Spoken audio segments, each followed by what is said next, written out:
When most people think about Islam's ban on alcohol, they picture a simple act of faith, a rule handed down by God, unquestioned for centuries. But I wanted to know more because history rarely moves on pure morality. Usually, there's power, there's money. There are rulers with kingdoms to protect. So I went digging through dusty libraries in Cairo, market gossip in Istanbul, and old manuscripts in faded Arabic script. I wanted to trace how a glass of wine, once normal across Arabia, became a forbidden symbol of sin. And the trail was darker than I imagined. Long before Islam, Arabia was a rough, tribal place. Blood feuds raged, clans fought over wells and grazing lands. And alcohol was everywhere. Palm wine and fermented barley flowed at wedding feasts and warrior gatherings.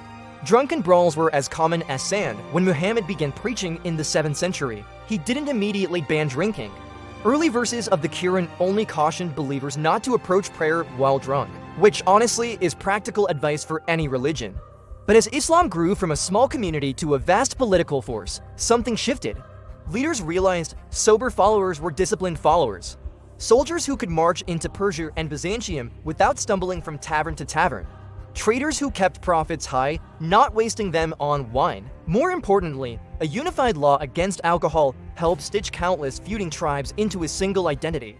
If everyone refused wine together, they weren't just worshipping the same god, they were living under the same social code. That's powerful, that's empire.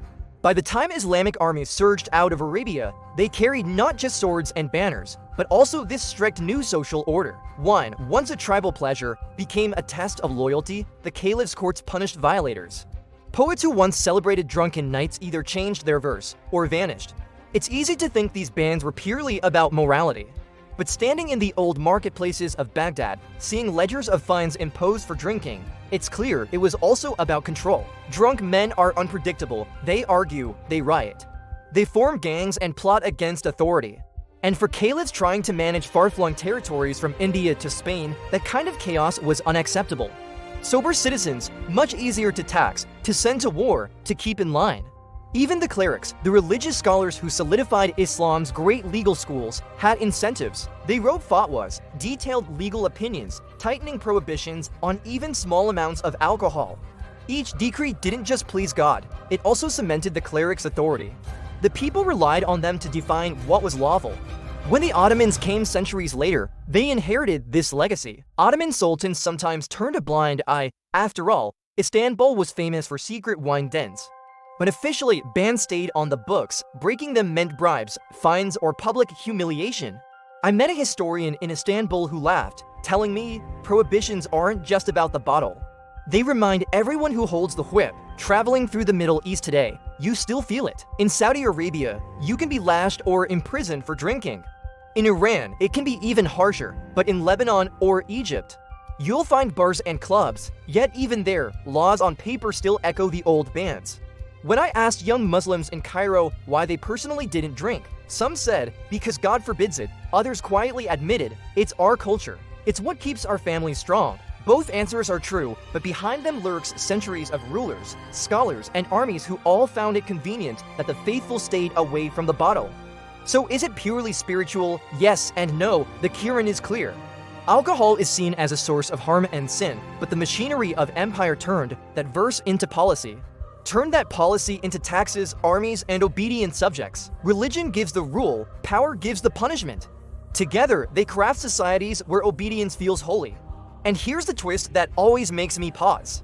Wine didn't vanish from Islamic civilization.